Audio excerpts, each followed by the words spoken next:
The glowing ones. It was a cool autumn night when Avery first saw the glowing ones descend from the sky. She had just finished up her shift as a waitress at the local diner and was walking home under the harvest moon when suddenly she saw several bright lights in the distance, moving in an odd, erratic pattern. At first she thought they must be some kids flying drones or model airplanes, but as they drew closer she saw they were far too large and were moving too fast and smoothly to be man-made aircraft. Her heart began to race as an immense feeling of dread crept over her. The lights slowed and dimmed as they circled lower and lower over the old barn at the edge of town. Avery's pace quickened as her imagination ran wild with what could possibly be happening. She had to get home to warn her family. Maybe this was the start of an alien invasion she had seen in so many movies. But what if the aliens were friendly? She wished her older brother Cole was with her to see what was going on. He loved sci-fi and was obsessed with the idea of alien contact ever since they were kids. As she approached her house, the lights in the barn winked out, leaving an eerie silence hanging in the air. She quietly opened the front door and slipped inside, not wanting to alarm her mom and little sister quite yet. "Cole, are you awake?" she whispered down the dark hallway to his bedroom. No answer. She tiptoed to his room and slowly turned the doorknob. Peeking inside, she could see his bed was empty. Avery sighed in frustration. Cole was probably out late again with his girlfriend Jade, oblivious to the bizarre events happening just outside of town. She would have to investigate the barn herself in the morning, but for now, she needed to try and get some sleep. The next morning, Avery awoke feeling restless after a night of strange dreams involving flickering lights and echoing voices speaking in foreign tongues. She quickly got dressed and headed outside into the cool, misty morning air, determined to find answers about those lights and whatever had landed in the old barn. As she approached, she noticed the lock on the barn door had been smashed. Her pulse quickened. Someone or something was definitely inside. She steeled her nerves and slowly pulled open the creaky wooden door. It was pitch black within. She fished a small flashlight out of her jacket pocket and flicked it on, illuminating the dusty interior. "Hello?" she called out softly. "Is anyone in here?" No answer. Moving the flashlight beam around, she saw no signs of activity, alien or otherwise. The barn appeared empty. Just some old tools, cobwebs, and a tractor that hadn't run in years. She was starting to feel silly for getting so worked up. Obviously, it was just some atmospheric anomaly or her eyes playing tricks on her. Disappointed but relieved, she turned to leave. Then she heard it, a faint repetitive beeping sound coming from underneath the tractor. She knelt down and shined her light under the rusted hulk of metal. Protruding from the dirt was a small rectangular object no bigger than a smartphone. It was smooth and metallic with pulsing lights on its surface that synced with the beeping. Hands trembling, Avery reached out and grabbed it. It felt warm to the touch and vibrated gently in her palm. This was it, undeniable proof that she had not imagined those lights in the night sky. But what was it? Some kind of alien technology? A communication device, maybe? She had to show Cole. Stuffing the object in her pocket, she ran out of the barn and headed straight for her brother's girlfriend Jade's house. She banged on the front door, yelling for Cole. After a few tense moments, a sleepy-eyed Cole appeared. "Avery, what's going on?" he asked groggily. Avery quickly told him about the lights and finding the strange metal cube in the barn. "Whoa, slow down," Cole replied, now fully awake and looking concerned. "Tell me everything from the beginning." Avery took a deep breath and told him the whole story step by step. Cole's expression grew more and more troubled. "Let me see this thing," he said urgently. Avery took out the metal object and placed it in Cole's hand. He turned it over, examining it closely. The pulsing lights reflected in his eyes. "Nothing like this has ever been reported around here. He muttered, "We have to tell someone about this." "No," Avery cried, grabbing the object back from him. "We can't. What if the government comes and takes it away and it disappears forever?" This could change everything, Cole. Actual proof of aliens.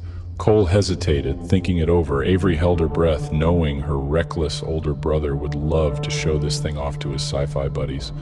But maybe the stakes were just too high. Finally, he nodded. "Okay, for now this is just between you and me. But we need to figure this thing out in case there are others. Don't go near that barn alone again. Who knows what else could be lurking around there." Avery agreed eagerly, relieved Cole seemed as concerned as she was. They heard movement inside the house. Jade was awake. "Go on home," said Cole quickly. "Hide that thing, and not a word about it to anyone." Avery tucked the metal cube back in her pocket and hurried off, wondering what this might mean for the people of this sleepy town, if there truly was alien contact happening right under their noses. Over the next few weeks, Avery noticed strange shifts around town. At first, it was just a feeling, like she was being watched even when she was home alone. Then she started noticing small oddities. Unfamiliar vehicles parked on the quiet neighborhood streets, new faces appearing around town she had never seen before. Reserved, somber-looking people speaking in hushed tones and dispersing quickly whenever she drew near. The nightly activities around the barn increased as well. The pulsating lights returned, increasing in frequency and brightness. Low rumbles echoed over the fields that made the windows shake. One night, Avery peered out her bedroom window to see dark silhouettes moving across the barn roof. Were they people or something else? She wished she could discuss her observations with Cole, but her brother had grown increasingly distant and irritable. At first, Avery assumed he was just stressed about college applications, until one night she overheard a heated phone conversation. "For the last time, we didn't find anything out there," Cole whispered angrily into the phone. "Tell your superiors they're wasting their time." Avery's eyes widened. Who was Cole talking to? What did they think was out there? Her heart pounded as the horrible truth sunk in. Someone had found out about the metal cube, someone who was now putting pressure on her brother to gain more information. The next evening, Avery knew she had to act quickly. She waited until both her parents' bedroom and Cole's lights were off, then crept outside into the night, heading straight for the barn. A few hundred yards away, she dropped down into the brush near a large tree. From her hiding spot, she could see the barn clearly. Now to wait. An hour slowly passed. Then the high beams of a black SUV appeared, turning off the road and heading down the dirt path to the barn. Two figures emerged, entering the barn with flashlights. Time was running out. Avery took a deep breath and sprinted towards the barn, keeping low in the shadows. Once inside, she climbed up into the dusty hayloft just as voices echoed from below. "I'm telling you, there's nothing here," came Cole's irritated voice. "My sister made the whole thing up." "We have reliable intel that a foreign object was retrieved from this location," replied a stern, official-sounding woman. "Where is it now?" Avery held her breath, praying Cole would hold out a little longer, but her heart sank as she heard her brother sigh. "Okay, fine, it's back at my place, locked away. But I'm telling you, it's nothing special, just some old satellite debris." In the darkness, Avery closed her eyes. How could he betray her trust like this? She had to beat them to the metal cube. Scrambling down from the loft as quietly as possible, she snuck outside and sprinted all the way home. Breathless, she rushed to Cole's room and grabbed the cube off a shelf over his desk where it had been crudely hidden under some textbooks.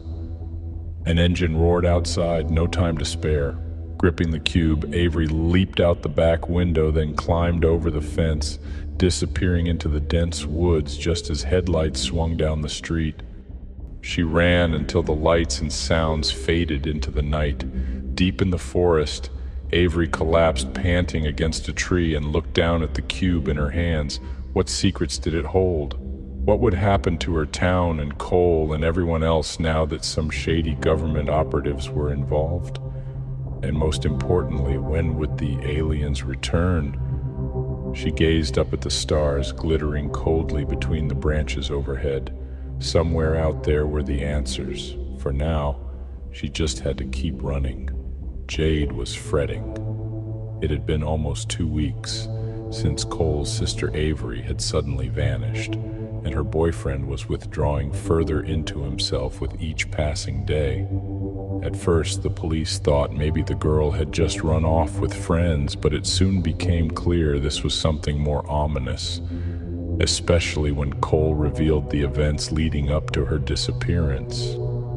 Jade still shuddered, remembering Cole's description of the pulsing, beeping metal object Avery had found.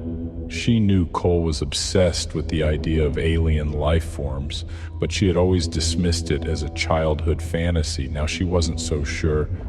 "I never should have told them about the cube," Cole said morosely after the latest round of police interviews. "I should have listened to Avery, and now she's gone." Jade tried to comfort him, promising they would find her and this would all be cleared up.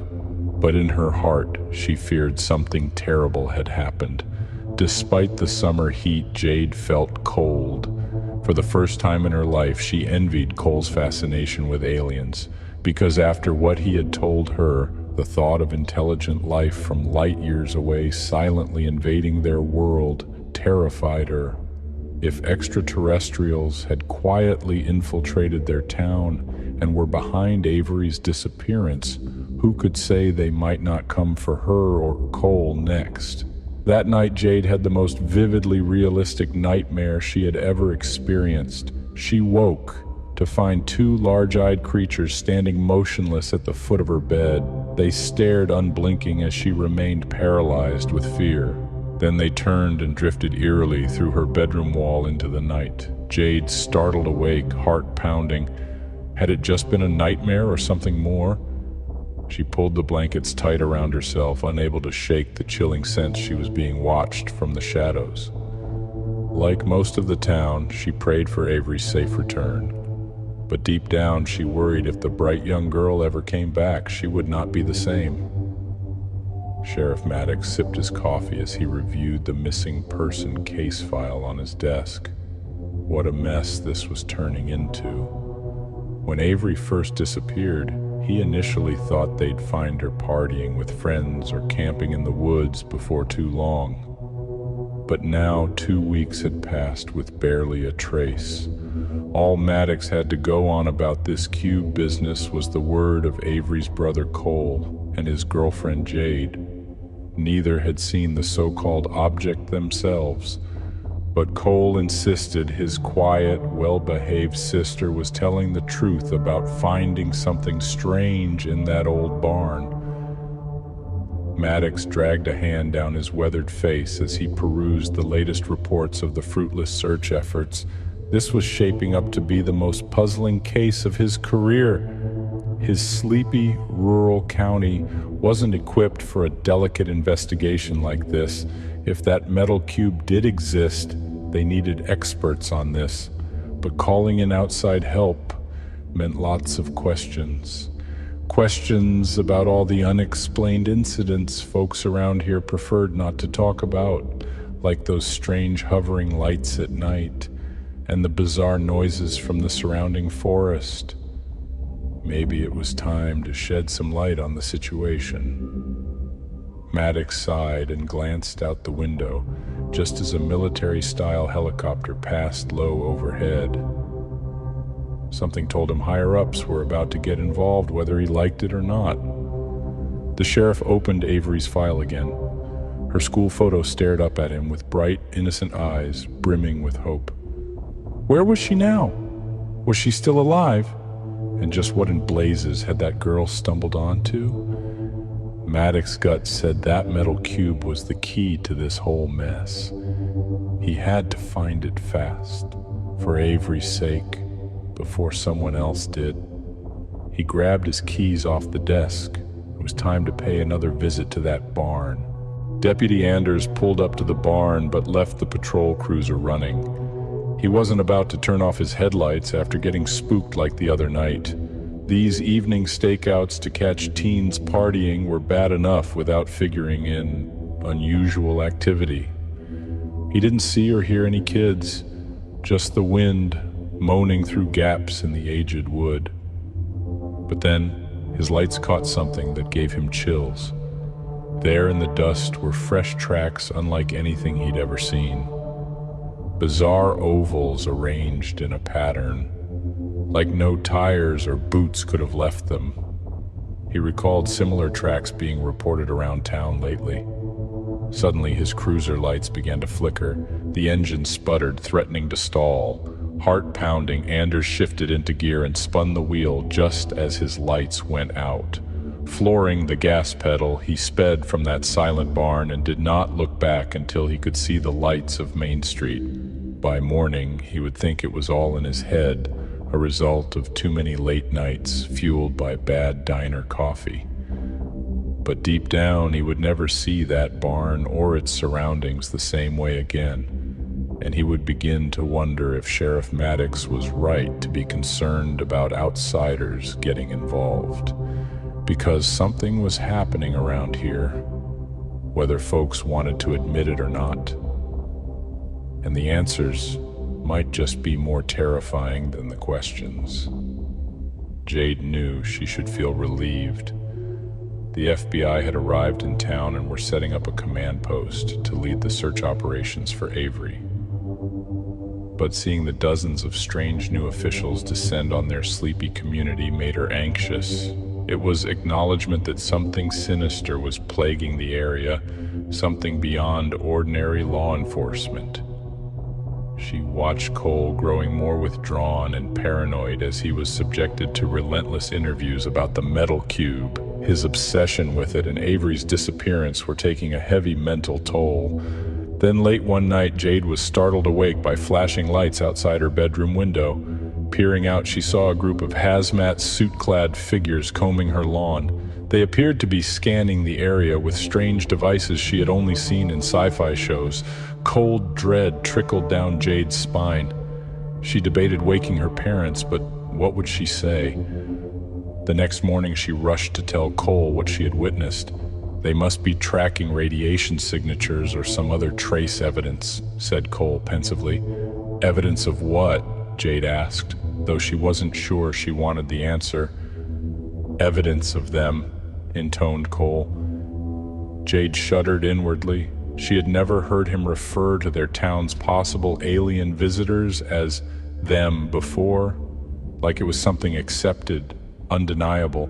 Over the next few days, those conducting the search grew more secretive and tense as leads continued to fizzle. Jade rarely saw Cole anymore as he was constantly being interviewed or else off with his own amateur detective work. She pleaded with him to leave it alone for his own sanity, but he refused. He was convinced solving this mystery would bring Avery home. Late one night, Jade got a panicked call from Cole. He had snuck onto a military site and seen something that finally shook his obsession. Collapsed in her arms, he shuddered, describing creatures not of this world moving about with a chilling intelligence. As Jade held the trembling Cole, she knew their lives would never be the same. And when Avery did return to them, they might wish she hadn't, because there are some truths that simply cannot be unseen. Through the binoculars, Agent Dunn watched the figures in white hazmat suits exit the barn. They carried large cases, treating the contents with great care. Hours of samples, tests, and scans so far, and still no explanations for the unprecedented energy readings originating from that decaying structure at the property's edge. Were these mysterious radiation spikes merely some strange natural phenomena, or evidence of technology not of this earth? He didn't know. But Subsystem Director Captain Lund's by-the-book approach was wasting precious time. Didn't she realize they were on the verge of the greatest revelation in human history here? Dunn had tried appealing to her sense of duty, but Lund refused to rush this operation and risk dangerous hiccups. Always the soldier first, scientist second. Tonight, Dunn decided to force her hand. When the team took their scheduled break, he would commandeer one of the armored transport trucks and get the samples off-site himself for independent analysis. Consequences be damned. This was too important. Humanity deserved to know the truth. Dunn pocketed the remote key fob he had swiped off Lund's desk, waiting for the cover of darkness. But just then his burner phone vibrated with an encrypted message from an unknown sender. "Do not proceed. Stand down. We will be in touch." Dunn's brow furrowed in confusion. How was this possible? Did Lund already suspect? He weighed his options for responding when suddenly the phone began smoking in his hand. Dropping it, Dunn watched the device spark and sizzle on the rocky ground as all its circuits fried. A sense of dread crept over him. He wasn't as alone up here as he thought. There were other players in this game, and they did not want a rogue agent rushing the timetable they had waited so long for. Dunn shivered despite the desert heat. For better or worse, a reckoning was coming to this isolated town. And it was only a matter of time before the whole world knew the truth. The question was, how would people react when faced with the incomprehensible? How would he? Cole stared up at the stars, wondering which one Avery might be on tonight. He smiled faintly, imagining her snarky teasing if she knew his thoughts. "Don't be so melodramatic," she'd say, playfully rolling her eyes. But Cole couldn't help it. The pain of her absence sat like a weight upon his chest. Weeks had passed without answers since she had run off with that strange metal cube. He cursed himself again for betraying her trust. She had only wanted to protect their town from a truth she sensed was coming. In that way, Avery had always been wiser than her 19 years. Cole gazed through the telescope before him, the one he and Avery got each other for Christmas when they were kids. How many nights had they spent up here on this hilltop, dreaming of what might be out there? But he never imagined out there would turn out to be already here, watching from the shadows. Since that night he snuck into the military site, Cole's world had fractured. The others were real, and they walked among us. But why take Avery? What did they want with his bright, fiercely loyal sister? His imagination supplied no comforting answers, only nightmares. As Cole panned the telescope lazily over the sea of stars, a glint of reflected light caught his eye. He froze. It was gone. But for a moment he thought he saw. No, it wasn't possible. Wishful thinking. But what if? Cole's hands trembled as he gripped the telescope, scanning the darkness intently. A tiny metallic shimmer. There! He held his breath, watching the object move steadily across the night sky. It was too high up to be a satellite, too small and smooth to be space junk. His pulse raced. That was no man-made craft. 1,000 crazy questions flooded his mind at once. Was Avery up there right now? Was she coming home? Or was Earth now just another pinprick in the void she gazed down upon as she hurtled deeper into the great cosmic unknown? Cole tracked the light until it faded from view, but long after it was gone, he kept staring up into the infinite blackness. He did not feel small or alone, because Avery was up there somewhere, and one day he would find her. The conspiracy forum was buzzing with chatter over the latest leaked documents. Though most normies paid the leaked files no mind, those awake to the truth knew this was the biggest disclosure yet. Undeniable photographic evidence of visitation, military eyewitness testimony, secret advanced propulsion technology. The government could no longer hide that first contact had already happened, and humanity was completely unprepared for the impending massive reveal. Many users urged cautious optimism, warning that global society might not be ready for the seismic revelations ahead. Others called for immediate full disclosure regardless of the cost, claiming the public had a right to know. One commenter, "Trust no one," seemed especially riled up, posting that they would make the authorities reveal the whole shocking cosmic deception sooner than anyone imagined. Most just ignored the anonymous agitator, assuming it was just another keyboard warrior. Until 2 days later, when headlines erupted with news that a major university research facility had been attacked by an unknown military-style group.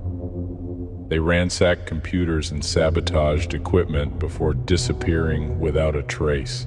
A chilling manifesto was found spray-painted on a wall. The truth cannot be contained. Authorities would not comment on whether anything was stolen during the raid, but rumors flew about top-secret alien artifacts and technology being held at the site. In the wake of the incident, paranoid scholars now feared their work was being monitored or targeted by shadowy forces. Some even speculated a rogue counter-government faction existed, trying to force disclosure on their own uncompromising terms and timeline. Though nothing was confirmed, as agents swarmed in to investigate the attack, many couldn't shake the feeling this was only the opening salvo in a secret war for control over the ultimate hidden knowledge, a war that could someday soon erupt into the light of day and completely reshape the world as we know it. Sergeant Mahoney stood silently in the hangar, watching as the engineers conducted final checks on the spacecraft. Its smooth, metallic surface gleamed under the harsh lights, full of promise and menace. The top brass said it could be human civilization's greatest invention, faster than light travel, a gateway to the stars and unlimited resources. So why did Mahoney feel only dread when he looked upon it?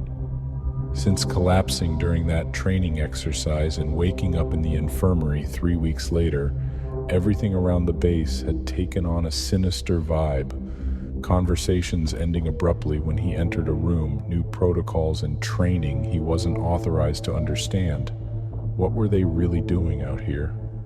Mahoney glanced around nervously before turning and exiting the vast hangar. The answer was here somewhere. He just had to keep digging. Back in his quarters, Mahoney carefully pulled up the floor panel under his bunk. A glint of glass and metal shone in the dim light.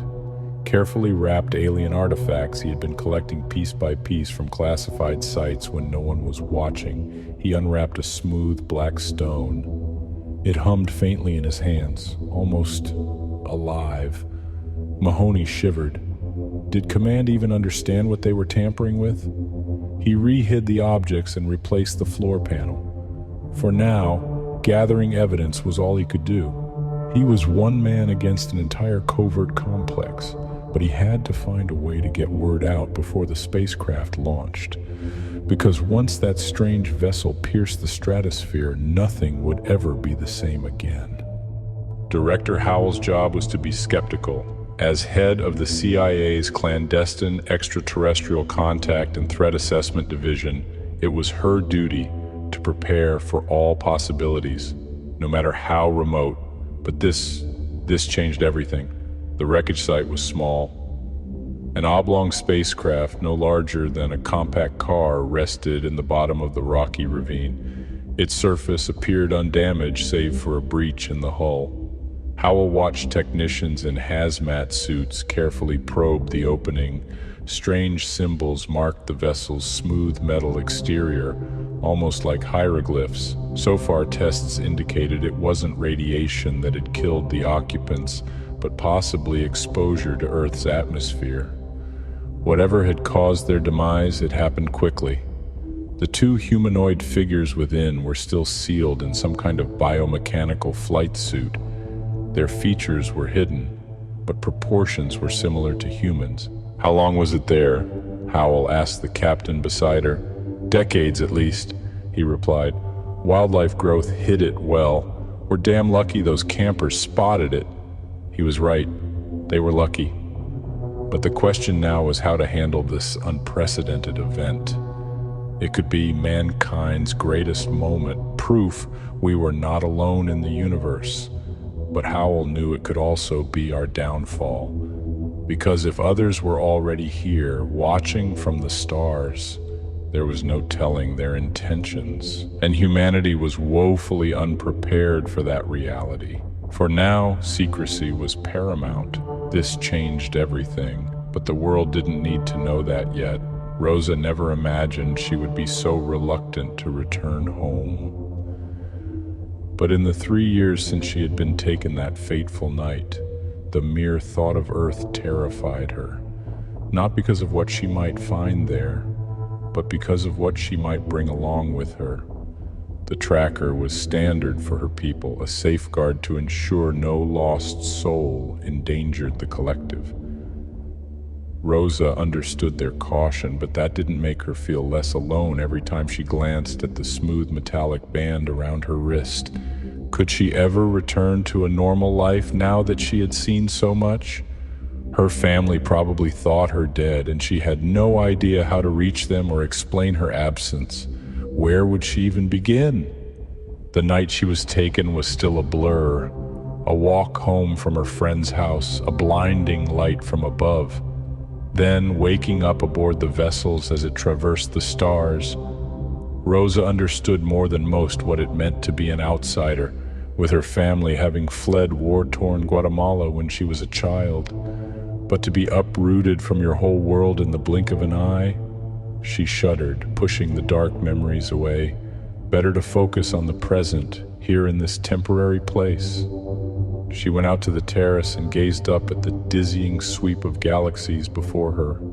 The ship would arrive soon to take the refugees back home, wherever that was for each of them now, wherever it might be for her. She placed a hand on the tracker, feeling its subtle vibration, a reminder she was still bound to forces beyond her control, but also a chance to guide two worlds closer, if only anyone back home could understand.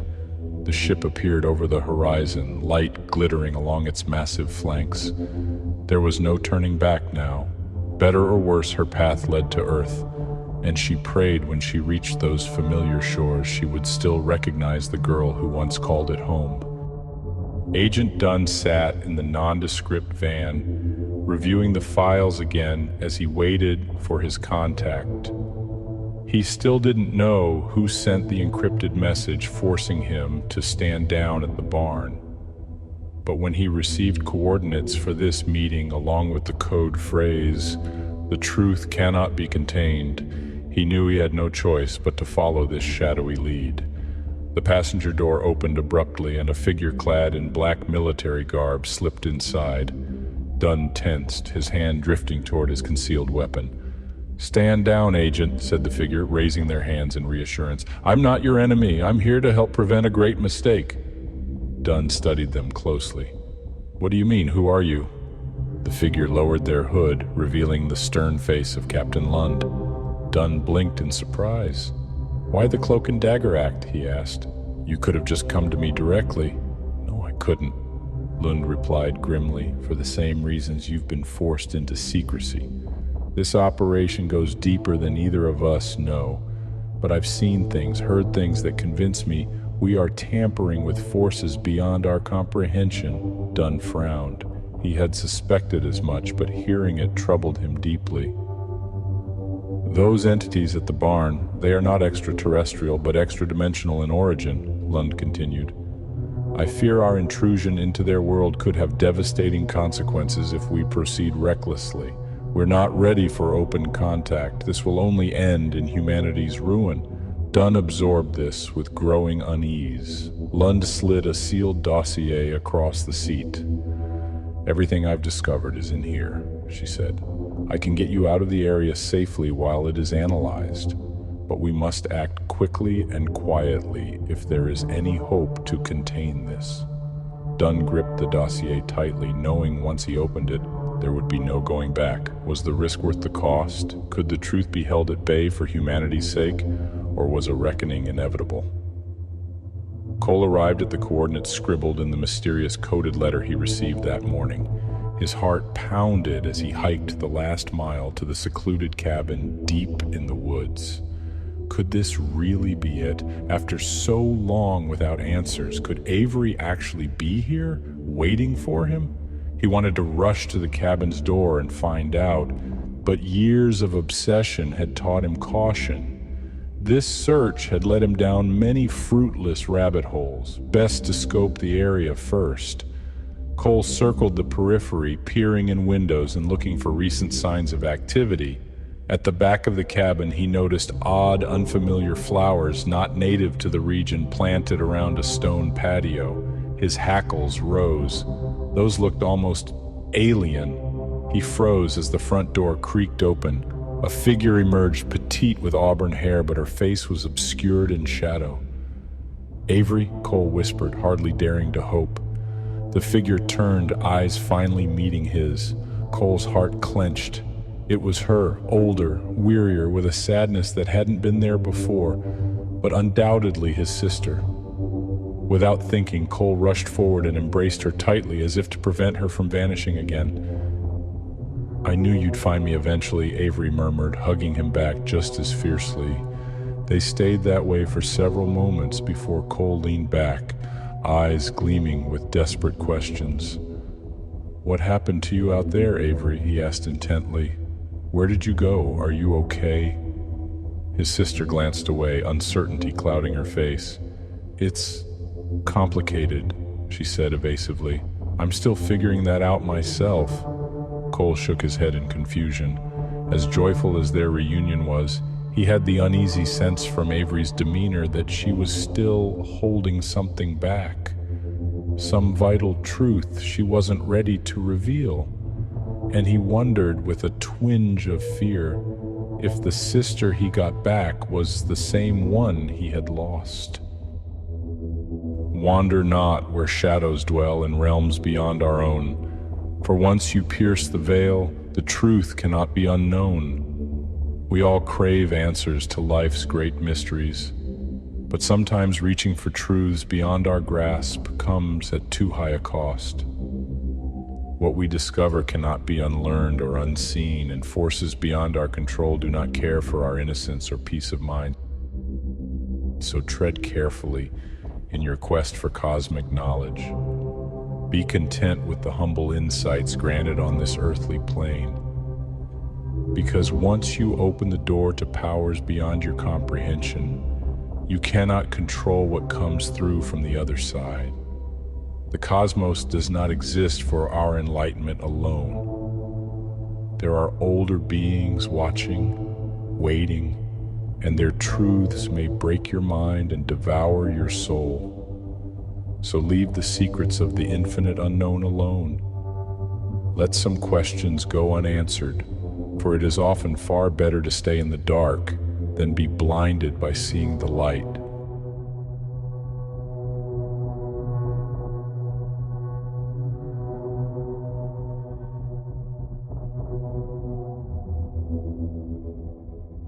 Please like, share, and subscribe for more creepy tales from the netherworld.